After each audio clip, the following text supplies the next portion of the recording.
Assalamualaikum dan salam sejahtera kepada Dr. Normala dan rakan-rakan sekalian. Nama saya Nik Syamir Irfan bin Syafiran, nombor matriks 207811 akan memulakan pembentangan kumpulan saya pada hari ini. Kami dari kumpulan 8 akan membincangkan isu etika mengenai pakaian tradisional yang sedang berlaku di Malaysia. Rakyat di Malaysia terdiri daripada pelbagai kaum, terutamanya Melayu, Cina dan India. Variasi kaum yang pelbagai menyebabkan Malaysia mempunyai banyak warisan tradisional dari pelbagai aspek seperti makanan, adat serta perayaan.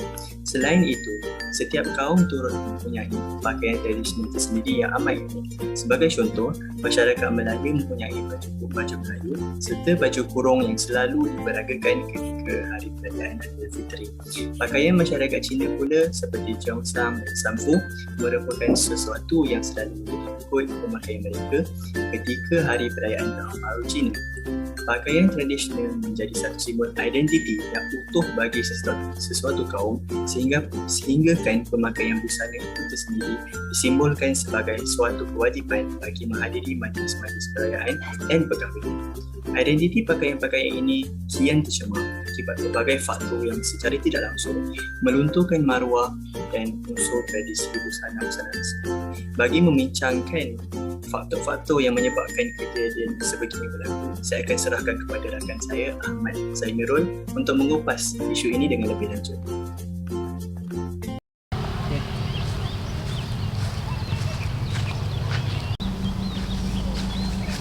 Zai!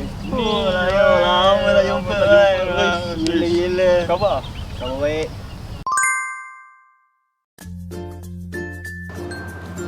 Terima kasih Nik Syahmi. Baiklah, saya akan meneruskan pembentangan ini dengan mengemukakan isu-isu yang terhangat berkaitan pakaian tradisional yang sedang berlaku di negara kita.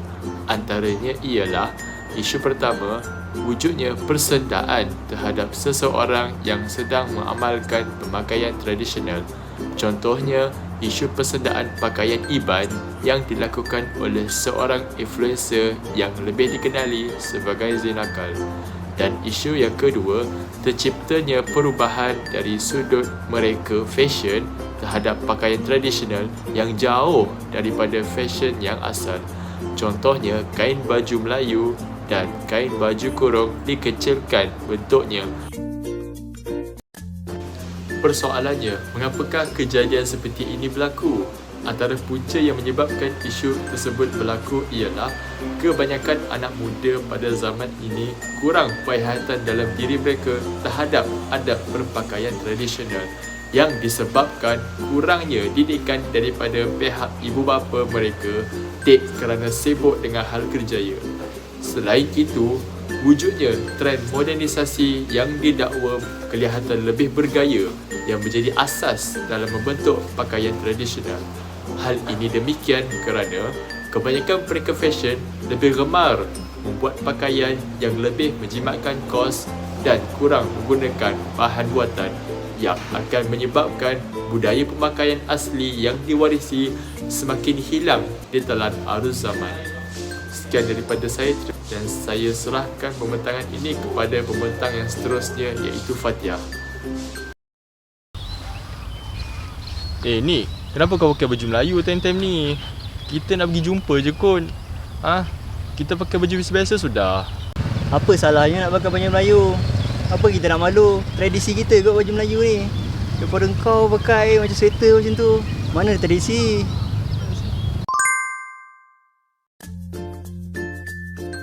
Isu pemakaian tradisional semakin meningkat dari semasa ke semasa di negara kita telah menimbulkan banyak kesan negatif kepada masyarakat. Antaranya ialah masyarakat akan memandang remeh terhadap pemakaian tradisional. Hal ini disebabkan oleh kejutan budaya akibat daripada era globalisasi dan arus pemodenan. Perkara ini telah menyebabkan masyarakat, khususnya generasi Z, berasa malu untuk memakai pakaian tradisional kerana mereka menganggap pakaian tradisional tidak mengikut trend terkini dan lapuk. Seterusnya ialah masyarakat tidak akan mengetahui makna dan simbolik di sebalik pakaian-pakaian tradisional. Hal ini kerana mereka kurang penghayatan terhadap pakaian tradisional. Untuk pengetahuan semua, baju Melayu mempunyai makna tersirat di sebalik reka bentuknya. Sebagai contoh, 5 butang pada baju Melayu menunjukkan 5 rukun Islam. Selain itu, baju Melayu yang berbutang satu pula seperti baju Melayu Teluk Belanga melambangkan tauhid kepada Allah yang satu. Selain itu ialah 3 poket pada bahagian kiri dada dan 2 di bahagian bawah baju yang melambangkan Islam, iman dan ihsan. Walaupun makna baju Melayu itu sangat unik dan menarik, ramai yang tidak mengetahui tentangnya. Sudahlah kau. Baju Melayu ni memang ketinggalan zaman. Kau tengok sekarang, mana ada orang pakai baju Melayu full. Kita nak pergi jalan, pergi mall, orang pakai baju biasa. Orang tak pakai baju panas-panas macam tu. Suka hati kau lah Zai. Ikut cita rasa. Masing-masing ada pendirian sendiri. Tapi aku rasa kau patut lebih menghargai kita punya baju tradisional. Tak perlulah kau hina macam tu sekali.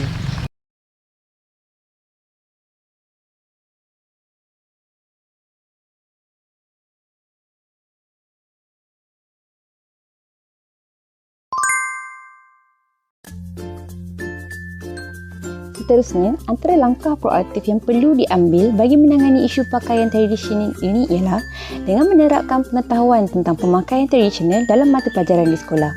Peribahasa Melayu jelas mengatakan bahawa melentur buluh biarlah dari rebungnya. Begitu juga dengan budaya pakaian tradisional. Pelajar adalah golongan yang mudah dibentuk jika dididik dengan betul.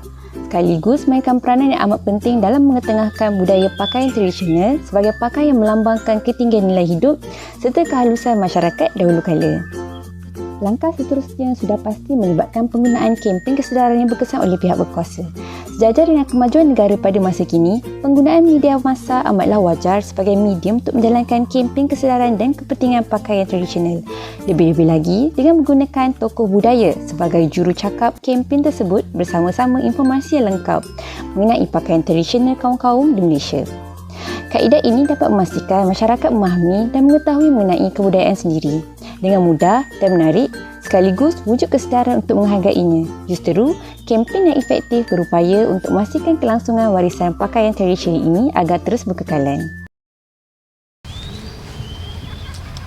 Sebagai masyarakat yang beretika, sepatutnya kita berasa bangga dan tidak malu dengan pakaian tradisional kita. Dan tidak sepatutnya kita mencemuh orang lain yang berbangga dengan pakaian kita sendiri. Oleh itu, marilah kita menghormati masyarakat berbilang kaum kita apabila mereka saling menggunakan pakaian tradisional mereka.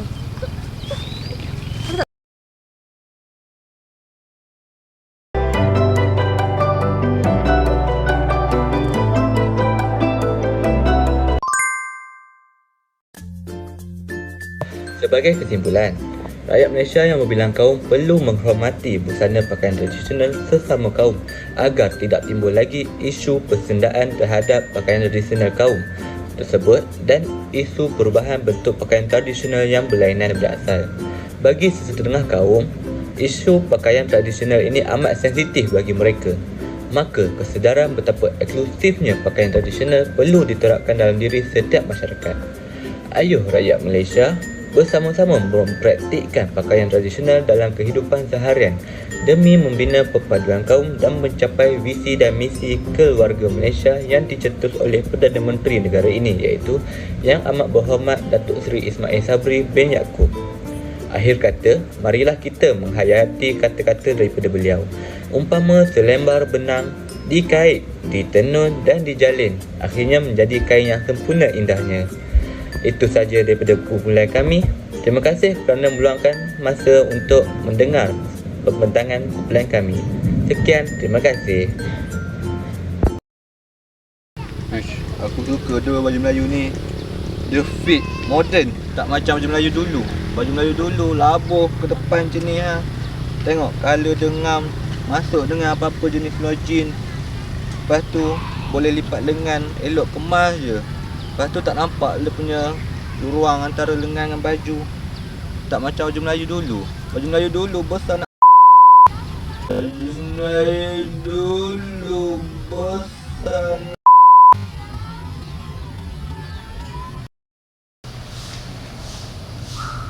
Haish, apa nak jadilah dengan baju tradisi Melayu kita sekarang ni?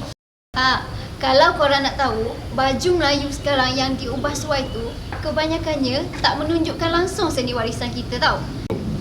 Dan tanpa kita sedar, ianya telah merosakkan seni warisan baju Melayu kita. Memang betul, reka bentuk baju Melayu sekarang lebih moden dan lebih menarik. Tetapi, pereka-pereka baju perlulah menitik beratkan konsep Melayu tradisional supaya seni warisan kita tidak terlupus. Kesimpulannya, pereka-pereka baju di negara kita mestilah membuat kajian terlebih dahulu agar tidak merosakkan nilai pakaian tradisional di negara kita.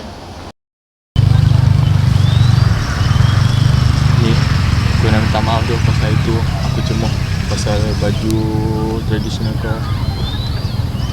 Tak apa Zai, aku maafkan. Biasalah tu sekali-sekali kita buat silap. Okey. Tak perlulah kita bergaduh sebab hal-hal macam ni. Okey. Berbaik sekali. Okey. Terima kasih.